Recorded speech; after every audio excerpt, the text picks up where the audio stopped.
Good evening. A Toronto police officer has been rushed to hospital after a collision with a tractor trailer on the 403 late this afternoon. The officer is a member of the motorcycle squad and was on duty at the time of the crash. It happened around 3:15 in the westbound lanes of the 403 near Dundas. The officer was rushed to a trauma center. His injuries are considered non-life-threatening. A police source says the officer was caught under the tractor trailer. CTV News has learned this officer was taking part in a motorcade training exercise today.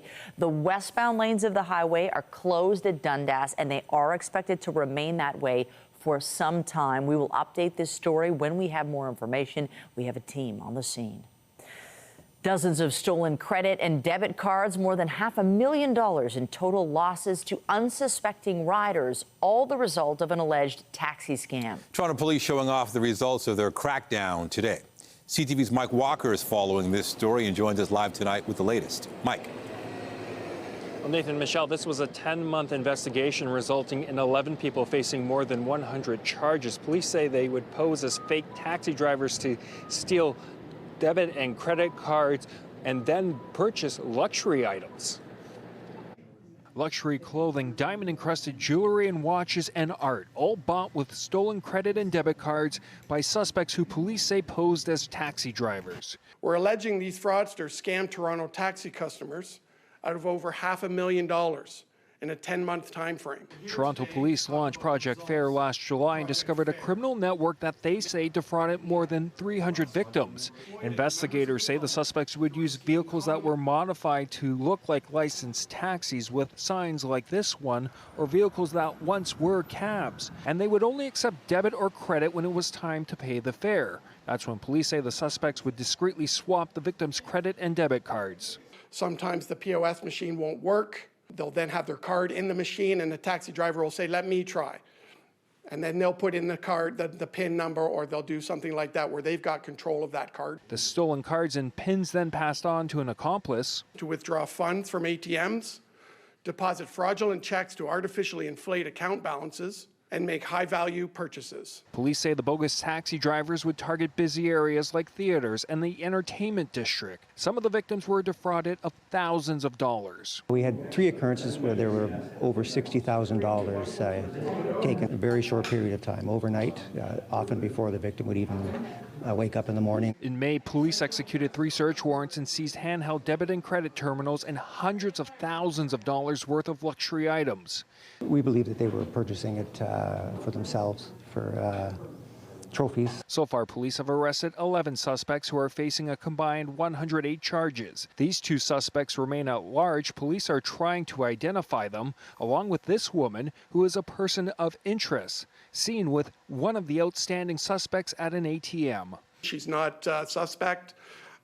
She's merely someone who we hope can help us. Investigators say the victims are not on the hook and have been made whole by their financial institutions. They believe there are more victims who haven't come forward.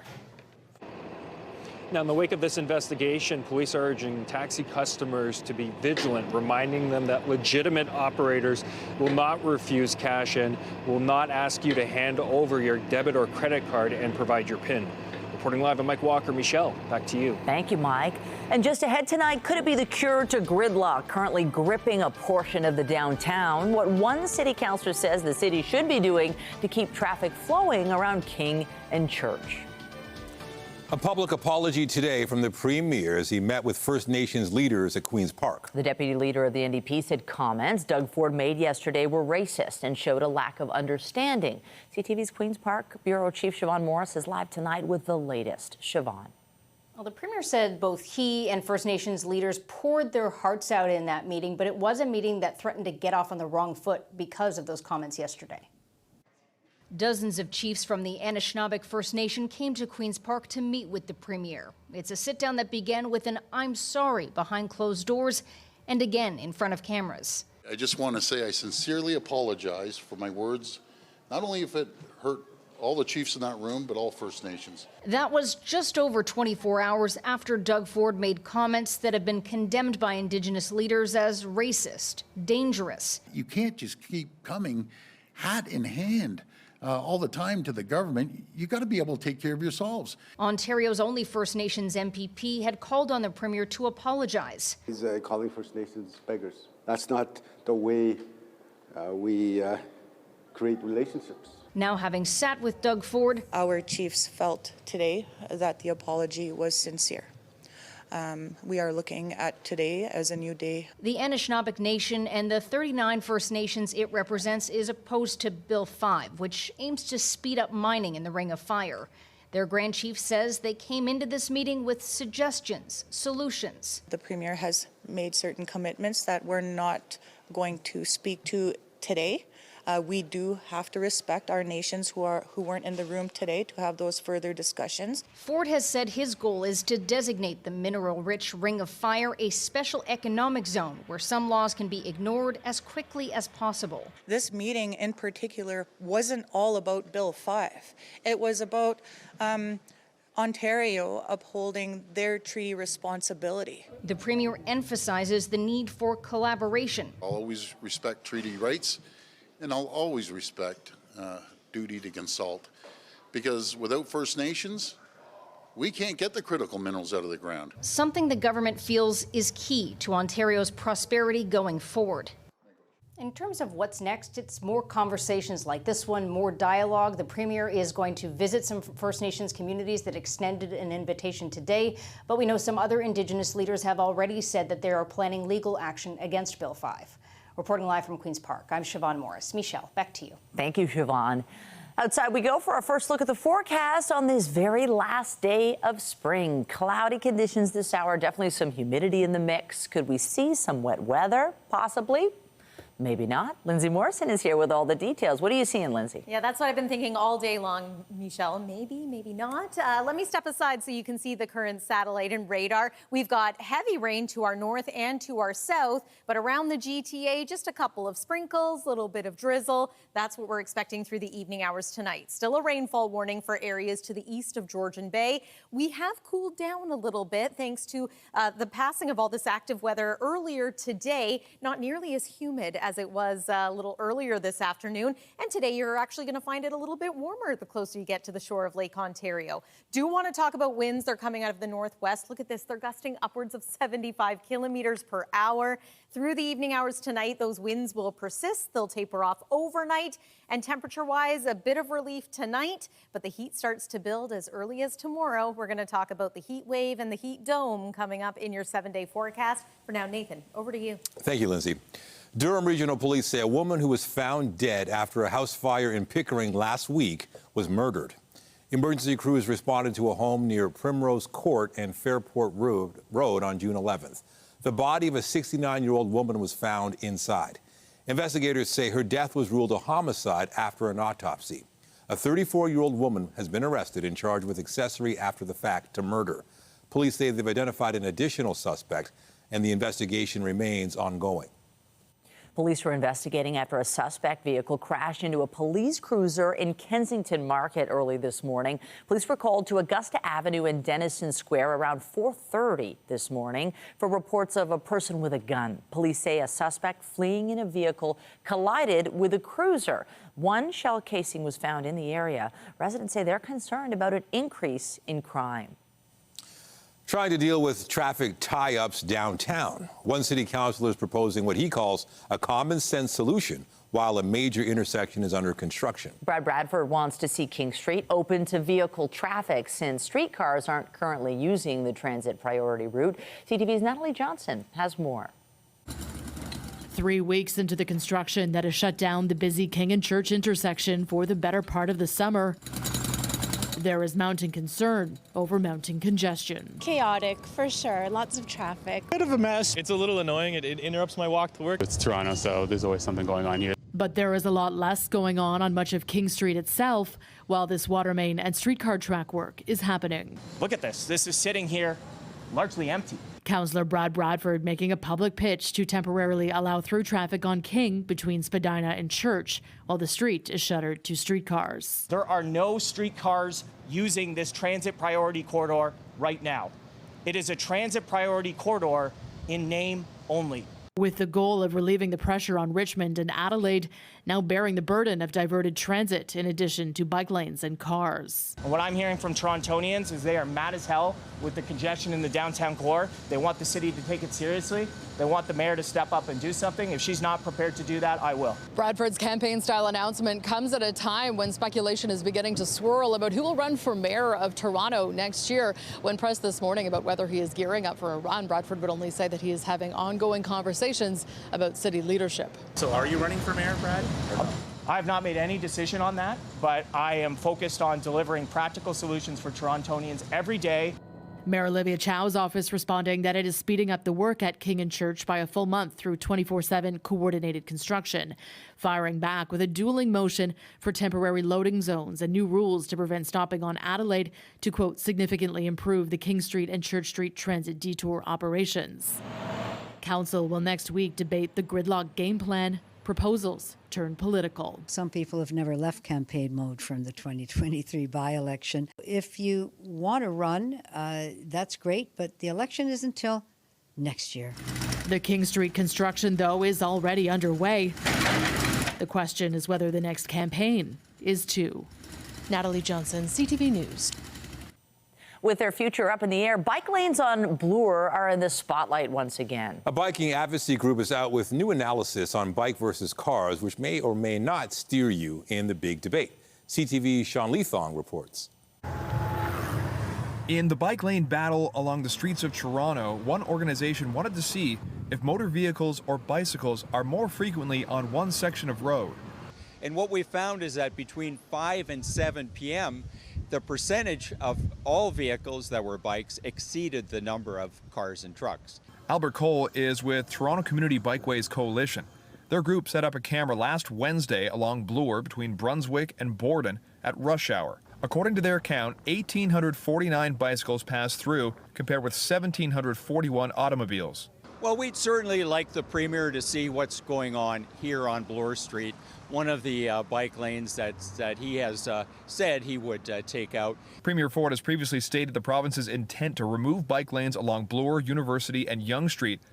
But the removal was put on pause last April while waiting on a judge to rule on the constitutionality of their decision to remove the lanes.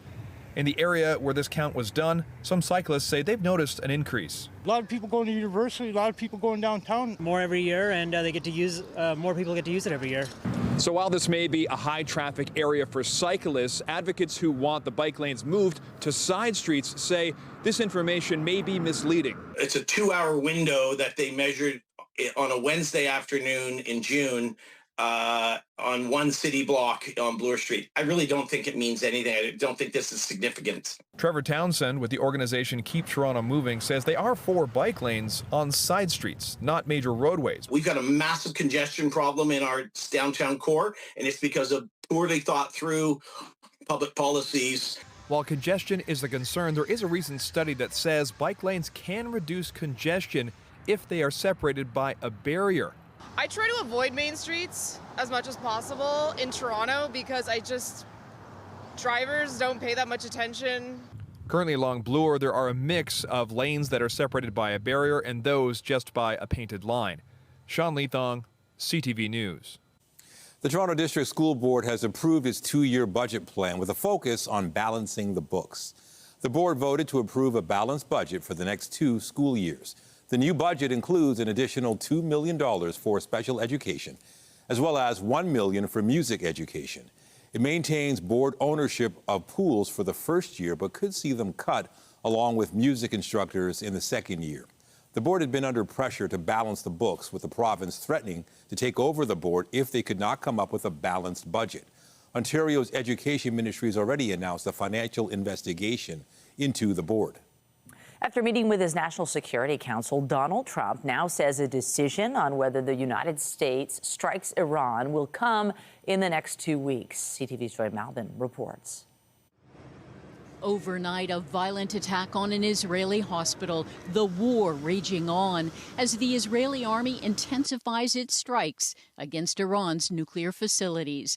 The U.S. president weighing the risk of America joining Israel's war. Based on the fact that there's a substantial chance of negotiations that may or may not take place, with Iran in the near future, he will make that decision within the next 2 weeks.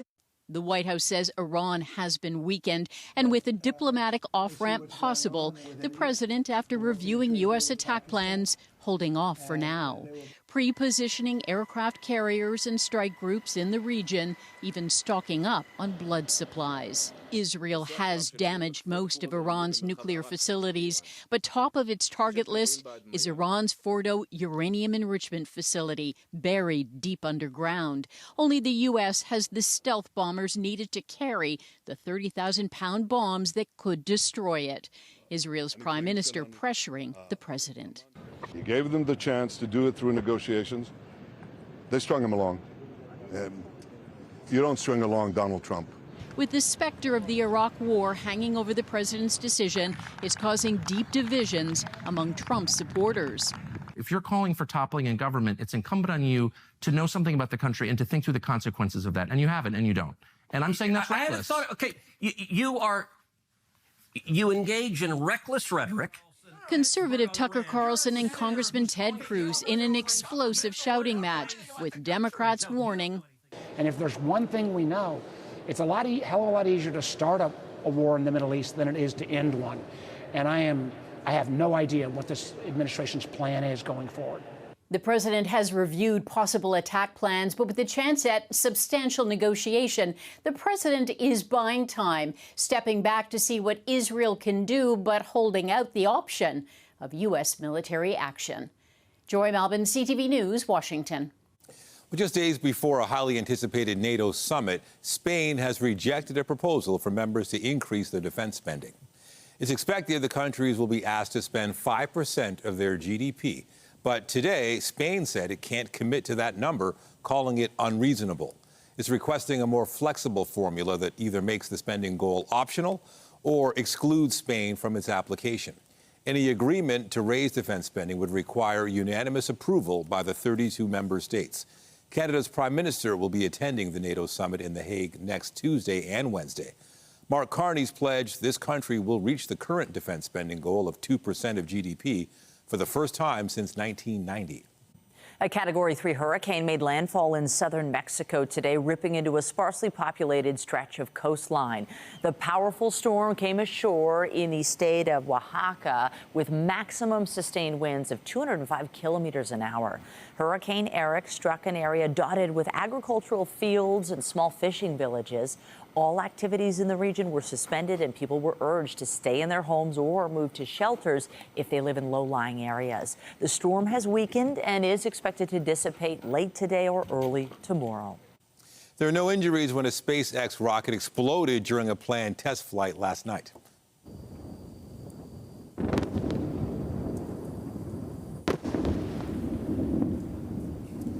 The company says the Starship experienced a major anomaly while on the test stand.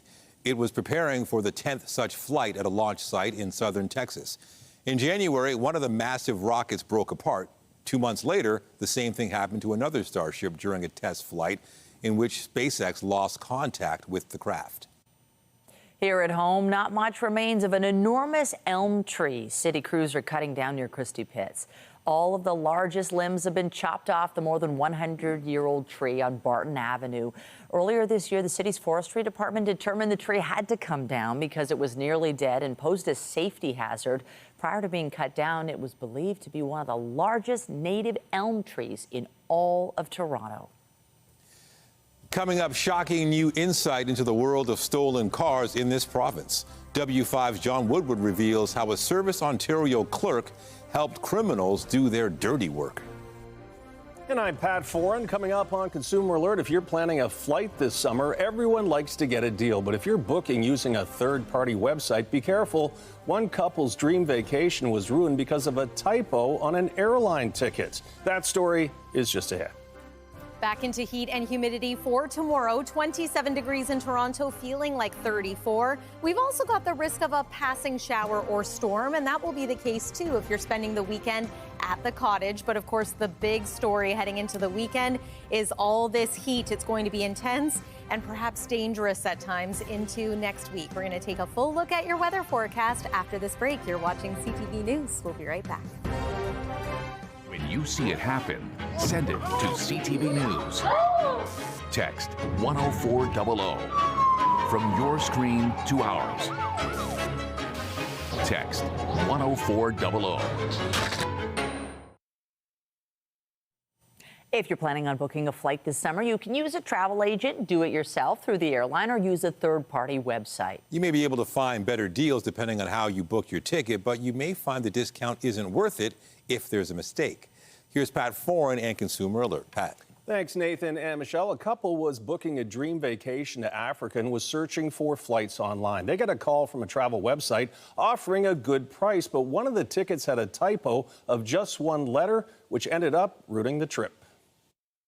Just to change the M at the end of my name, I'll have to pay. Audrey Hamilton and her husband of Curtis planned a dream vacation to Ghana, and in February were online looking for tickets. They entered their phone number in a website, and not long after, someone gave them a call. A 188 call that they're selling tickets to go somewhere, and they notice I've been searching for tickets, and they will help me. The caller told Hamilton he could get her 2 tickets round trip from Toronto to Ghana for just over $2,700. She agreed, gave her information, and bought the tickets. But when she checked them, there was a typo in her last name. At the end of my name, he put an M instead of an N. So immediately when we saw that, we emailed him, texted him. He never responded. Hamilton booked through a third-party website called ASAP Tickets. She said after a month of trying to correct her name to Hamilton instead of Hamilton, she was told she could be issued new tickets, but was shocked at how much she would have to pay. It's going to cost me $2,000 plus. And when I said that, he said that, I said, that's going to be double pain. The tickets were for United Airlines, but the company told CTV News the customer will need to work directly with the third-party booking agency to make changes to their tickets. When CTV News reached out to ASAP Tickets, a spokesperson said, "We will not be providing statements to the media regarding this matter." It's a painful and hard lesson to learn. TICO, Ontario's travel regulator, offers protection for travel services within Ontario. It says be cautious using third-party websites and realize that TICO-registered travel services offer more safeguards in case there's a problem. The benefit of using a travel agent or travel advisor is there's a requirement that the documentation is correct at the time the booking is made. Hamilton feels the typo was not her fault and in the end had to cancel the trip as she didn't want to pay $2,000 to fix the mistake. I'm just having a lot of anxiety and not knowing what to really do. I think it's unfair. It's devastating. And it's always best to triple check names and make sure they match your passport. Some airlines allow you to correct mistakes within 24 hours at no charge. But if it's a non-refundable ticket, there may be a fee or it may not be allowed at all. On your side, I'm Pat Foran. If you have a consumer story idea, email us at alert@ctv.ca. So maybe rain, maybe not rain, but we know there's a lot of hot weather coming.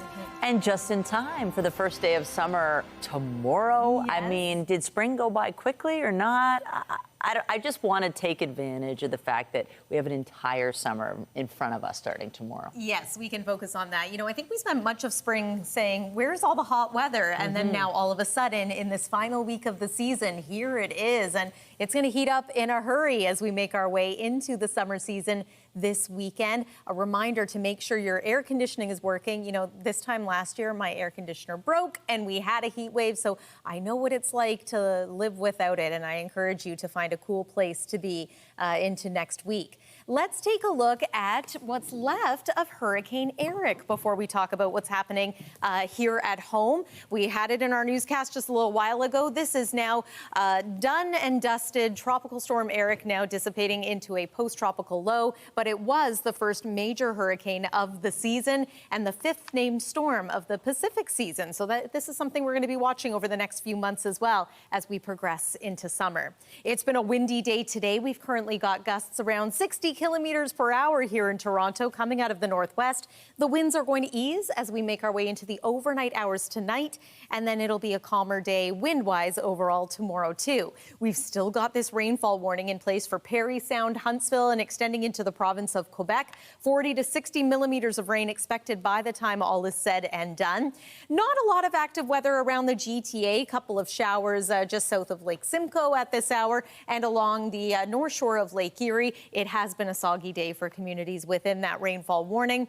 This low is going to continue to exit. Behind it, we will enjoy drier conditions tomorrow, but not entirely so. Still the risk of a passing shower or storm for your Friday. And then Saturday, the forecast is a little complicated too. First, here's midday Friday, lots of sunshine. Best chance of maybe seeing some passing shower activity is going to be late in the day as we welcome the summer season. And then Saturday, watch for a few thunderstorms across southwest Ontario in the morning or midday. Might clip us in the GTA. Then we'll get some late day clearing in the afternoon and evening.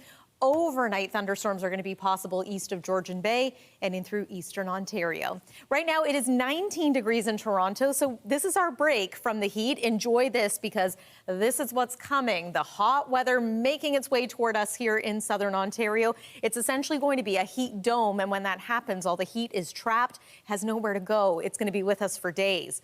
Overnight tonight, 15 degrees. That is seasonal. We won't be saying that too much more going forward. Temperature-wise, tomorrow you can expect anywhere from the low to mid-20s for a high, but already it's going to be feeling into the 30s in many areas, including here in Toronto. Little snapshot of your weekend forecast. Saturday already hot at 28 degrees, feeling like 35, but then Sunday 32, humidex 43, and Monday is going to be a scorcher as well. Sunshine and a high of 34. This is heat warning criteria. 3 consecutive days of 32 degrees or higher, and then we're finally going to get some relief and perhaps some rainfall through the middle part of next week. That's the forecast for now. Michelle, over to you. Thanks, Lindsay. Also tonight, a breath of fresh air for people living with a chronic nasal condition. Safer treatment that can improve sleep, breathing, and reduce migraines. Health is next.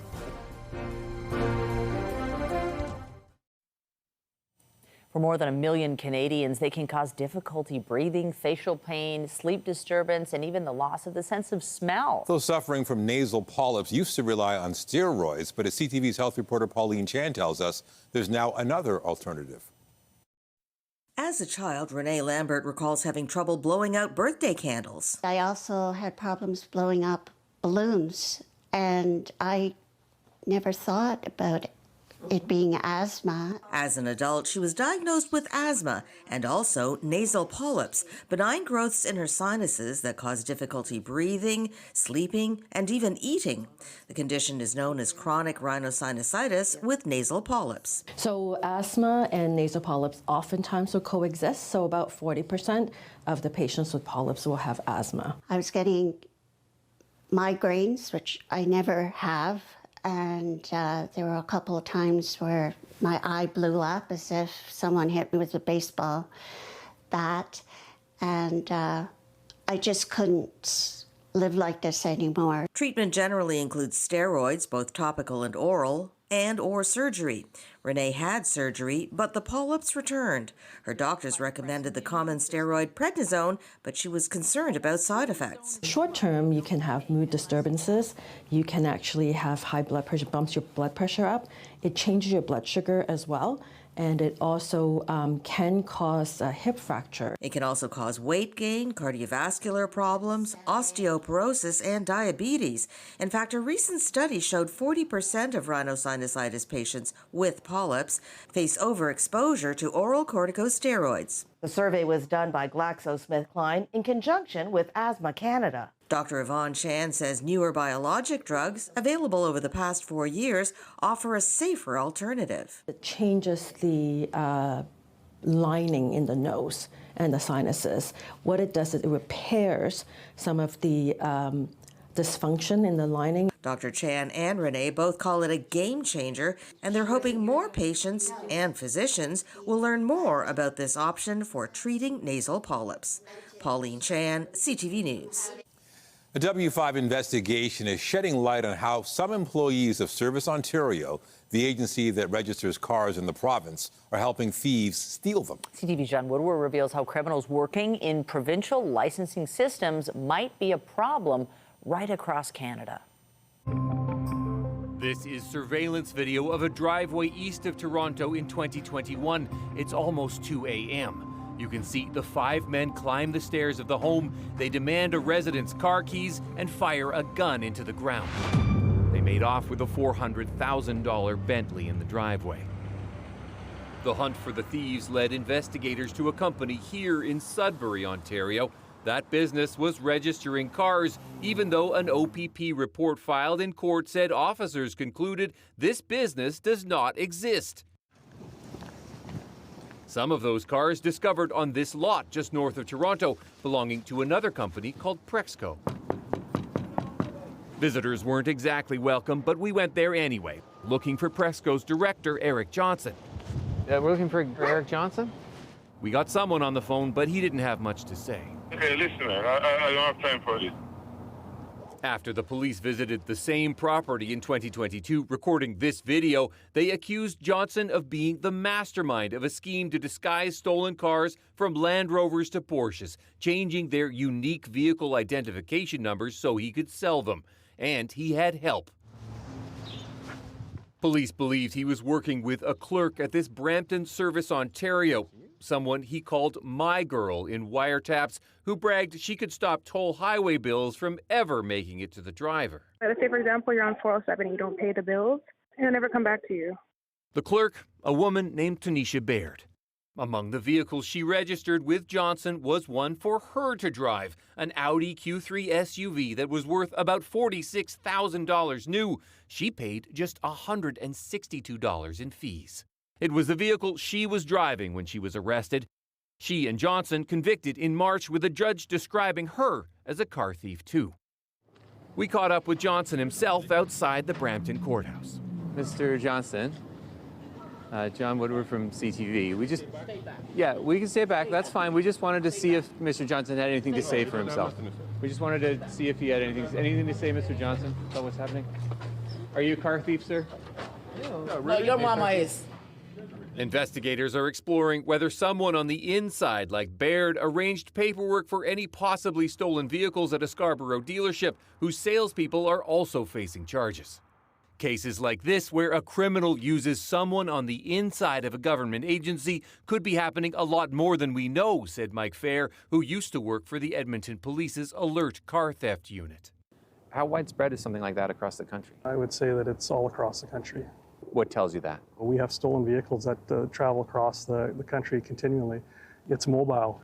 Ontario's Minister of Transportation says his province has introduced changes that he hopes will make it harder for anyone to illegally re-VIN a car. For us, it's about making sure that we punish those who do take part in this, create deterrences through legislation. Johnson and Baird are awaiting sentencing, the judge saying their crimes provide the financial incentive for the violence in thefts like this. And that was W5's John Woodward. Still to come tonight, CTV's Andrea Kay suits up, gets buckled in, and goes for a ride with a teen racer and rising star from Ajax. We'll take you to the track after the break.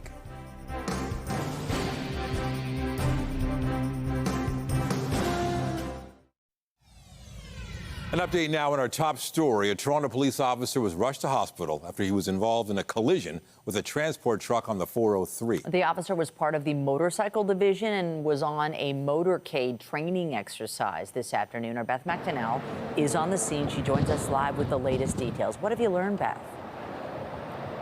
Michelle and Nathan, the OPP are investigating this crash between a Toronto police motorcycle and a transport truck. We're going to give you a look now. This is a look of the westbound lanes of Highway 403 at Dundas on the edge of Mississauga near Oakville. As you can see, the motorcycle is now upright next to the transport truck. OPP say this crash happened around 3:15 this afternoon during a police training exercise. Other police forces were also taking part. According to a police source, the officer in the collision has more than 30 years experience on the job.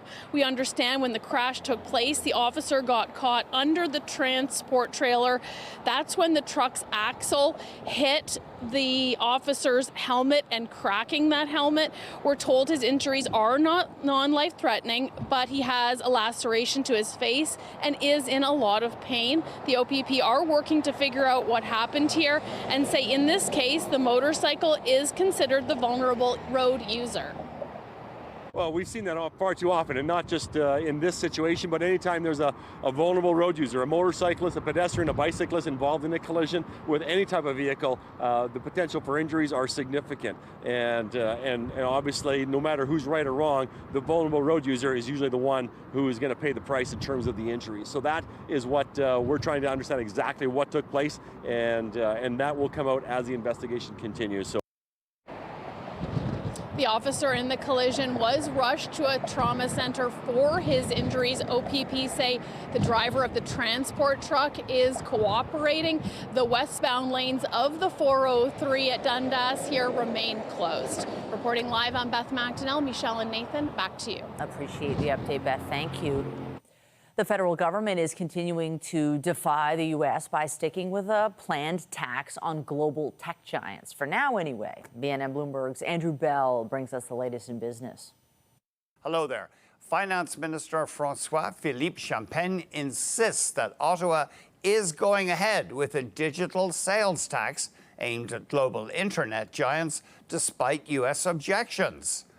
However, the minister also said the future of the levy, quote, is something we're considering as part of broader discussions. There is speculation that Canada will use that proposed tax as a bargaining chip in trade talks with Washington. It would hit companies such as Amazon, Google parent Alphabet, and Meta with a 3% levy on revenue. Meanwhile, still on trade, the Prime Minister, Mr. Carney, said Canada will soon adopt tariffs to tackle global overcapacity and unfair trade in steel and aluminum, and will also adjust existing counter-tariffs on U.S. metal products on July 21st, following the U.S. imposition of duties on metal imports from Canada. The Canadian dollar changed hands at 73 U.S. cents, down a fraction. West Texas Intermediate oil was at $73.88, up 38 cents. Our latest fix on Western Canadian Select oil, $61.48 a barrel, up 23 cents. And the TSX Composite closed at 26,506.0, down just under 54 points. Those are your business headlines. I'm Andrew Bell of BNN Bloomberg. The Business Report is brought to you by Canadian Western Bank, the bank built for business. Rental prices are declining across the country, but many still aren't ready to trade their lease for a mortgage agreement. Nearly 40% of renters spend between 31 to 50% of their income on monthly rent costs, according to a new report from Royal LePage and Burson. Over the past 5 years, rent prices in Canada have increased, outpacing wage growth and making it harder to save for a down payment. The report says more than half of renters plan to buy a property in the future, but just 16% might do so within the next 2 years, and nearly 1/3 of renters do not plan to purchase a home at all. Meanwhile, up to 4.8 million new homes will need to be built over the next decade to restore affordability levels last seen in 2019. That's based on projected demand. The Canada Mortgage and Housing Corporation estimates between 430,000 and 480,000 new housing units are needed per year by 2035. That would be about double the current pace of home construction in Canada. The latest report from the National Housing Agency says Ontario and Nova Scotia have the most significant housing supply gaps. In sports, the Toronto Blue Jays finished up a 3-game set with Arizona this afternoon, looking for a sweep. Ryan Nelson deals to Alejandro Kirk, and the first pitch is lasered out to right center field and deep, back towards the wall. That ball off the fence. The Diamondbacks were up 2-0 when Alejandro Kirk cut the lead in half with a solo home run. It was his first of 2 on the day. Arizona would eventually take a 9-1 lead before the Jays answered with 4 more runs. It ended 9-5 for the visitors. Toronto welcomes the White Sox to town tomorrow. Indiana, we've talked about this. You were one of the fastest teams, but you got to slow down. Gilgeous-Alexander didn't slow down. Hamilton's Shai Gilgeous-Alexander can win his first NBA championship tonight. SGA and his Thunder teammates are up 3-2 after Monday's 120-109 victory. The Toronto native won the regular season scoring title and was picked the league's most valuable player. It's very possible he could also be chosen the finals MVP. Tip-off tonight is just after 8:30 in Indianapolis. The Toronto Scepters continue to round out their roster today. The team signing defender Callie Flanagan to a one-year contract extension. She had 3 goals and 4 assists last season and was second on the club in time on ice. Toronto has already re-signed Jesse Comfer, Maggie Connors, and 2024 MVP Natalie Spooner. The Stanley Cup's a little banged up, but will look as good as new for the Florida Panthers' victory parade on Sunday. The bowl of the trophies cracked with the bottom dented after the team partied with the cup after winning their second consecutive championship Tuesday night. When the Toronto Indy takes place next month, Formula 4 races for younger drivers will feature an Ajax teenager who is making a name for himself on the track. CTV's Andrea Case got into the passenger seat and has the story. Before Mayor Dion Areen can take me for a spin around the track at Mosport, I need a little help not only with my helmet, and getting into the race car is a delicate balancing act for the uninitiated. And then slide into it like a bathtub. Put your feet first. I just turned 16. Okay, so do you have a license? No, not yet. What do you mean you don't have a license? I haven't had time to get a license yet, so my dad won't even let me back the car in the driveway. But on the track, he puts his foot down, and all I can do is hang on. Wade Hashie of Radical Canada says this British-made car is made for the track. The fact that they're purebred race cars. They're built from the factory to be raced. They come from the factory race ready. For example, anti-lock brakes, traction control, power steering, they're all manual. Dion Areen started racing in the F4 Series last year. Formula 4 racing is an entry-level open-wheel category. On it, from Europe to North America, he's been racking up the wins. You felt it, right? Need for Speed is what I love, and since I was a kid, I've liked cars and trucks, and I got into go-karting at a young age. I actually started a little bit late, so I got in at 10 years old, but I currently driver coach kids that start at 3 years old. 3 years old? 3 years old, and they're going like 40 kilometers an hour. It is an expensive endeavor. At this level, it can cost over $1 million a year. It couldn't be done without sponsors. And Road to Racing, a Canadian motorsport foundation, is committed to eliminating financial barriers for emerging race car drivers. The Ajax native says 90% of preparation is done off the track, including simulation driving. It takes a lot of stamina to race in the heat. It's a lot of gym training, right? We have to be fit, but we also have to last an hour being that fit. So we work on muscle density, not muscle volume, right? So to be in a car, you have to be fit, but you have to last that hour doing the same time consistently within that 10th, right? So it's constantly in the gym. And sometimes the heat gets to the reporter, too. The Honda Dealers Toronto Indy Radical Series takes place on July 19th, and that's where you can catch Mayor driving. And maybe one day he will be an F1 Formula Racer driver. Andrea Case with the Need for Speed, CTV News.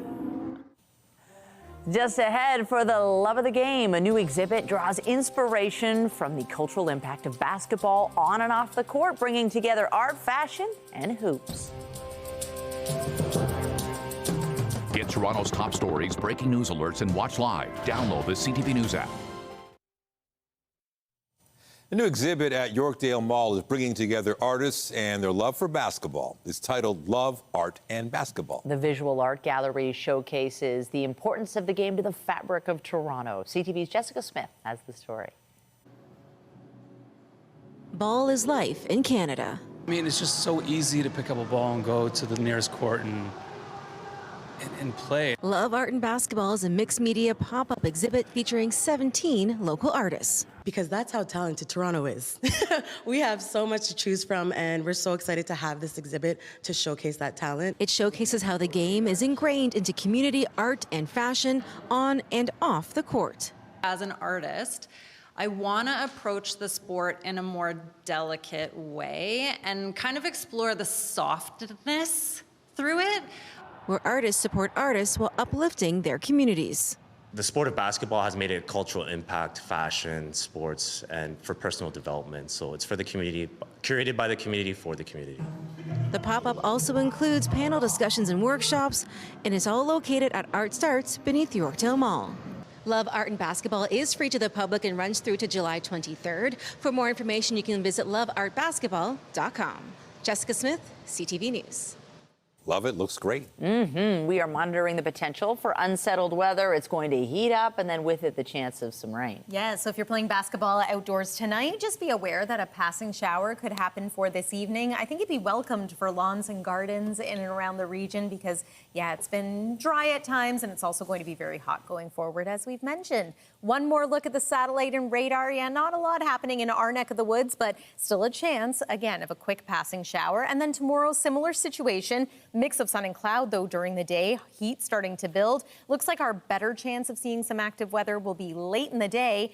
That's also when we welcome summer officially. The summer solstice at 10:41 p.m. tomorrow night. And then that first weekend of summer, sounding like a broken record, but it is going to be hot. It is going to be very humid. And Monday is going to be very sunny as well. So lots going on. Looks like some wet weather and some cooler air returns through the middle part of next week. Michelle and Nathan. Hello, Summer. Thank you, Lindsay. That's it for us, but you can join Omar Sachedina tonight at 11 for CTV National News, followed by Zarada Allman with your next local newscast at 11:30.